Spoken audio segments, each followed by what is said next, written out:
The state's legalization of pot has generated billions of dollars for the state government. And pot shop owners today told lawmakers here and those in Washington, D.C. that if they want those funds to continue to flow, they got to make changes because right now those workplaces are just too dangerous.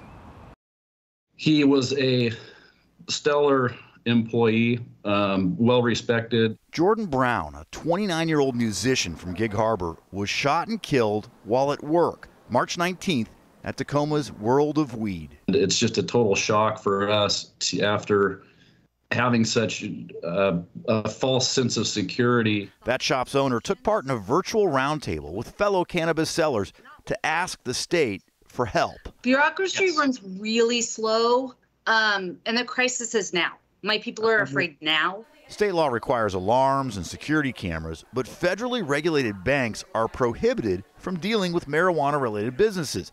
So most of the shops are cash only, making them attractive to brazen armed robbers, a trend that has prompted some to hire armed guards. The folks that are able to afford for armed guards are getting them, and the folks that are not are even bigger targets today than they were yesterday. On the top of the list of safety ideas, changing the federal laws to reduce the amount of cash, something Congress has debated for years. But state law changes could help too, perhaps requiring two-door entry systems like banks, mandatory security training for employees, offering tax credits to offset safety improvements, and tougher penalties for armed robbers.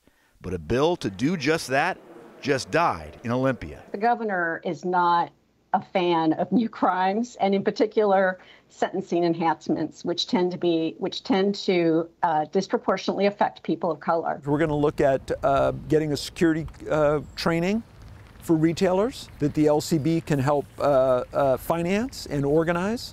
That's at a minimum. We should be able to do that soon. The chair of the Liquor and Cannabis Board says tax money generated by pot sales could go towards security upgrades, but he says the real solution needs to come from Washington, D.C. That's the cash problem, and that's really Congress's problem to solve. There is a bill that would allow federally regulated banks to get involved with pot businesses, allowing for more use of debit cards, reducing the amount of cash, but that is a bill that has failed to pass repeatedly. Back to you. So, Drew, what are the chances, really, of Congress actually taking action to help get cash out of these pot shops? Well, 6 times it's passed out of the House, but it always dies in the Senate. But that's when the Republicans controlled the Senate, and they were not too hot on the legalization of pot through this bill. So now Democrats control the majority, and people like to think that that's going to increase the odds, but there are some Democrats in control who don't want to give big banks too much power. And so now they're kind of re-examining this whole issue, but there is a thought that at least here in Olympia, all of this violence is getting lawmakers' attention, and maybe that will prompt some changes. All right, Drew, thank you.